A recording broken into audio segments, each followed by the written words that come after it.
If you use a barbecue grill thermometer, you can mount this sucker somewhere where you can get a temperature reading, like this right here.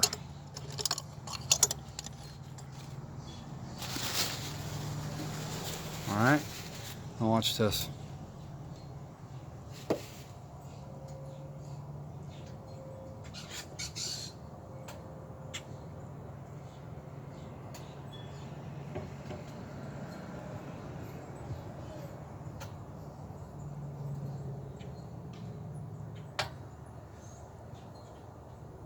Warning. Just let it go. Takes a minute.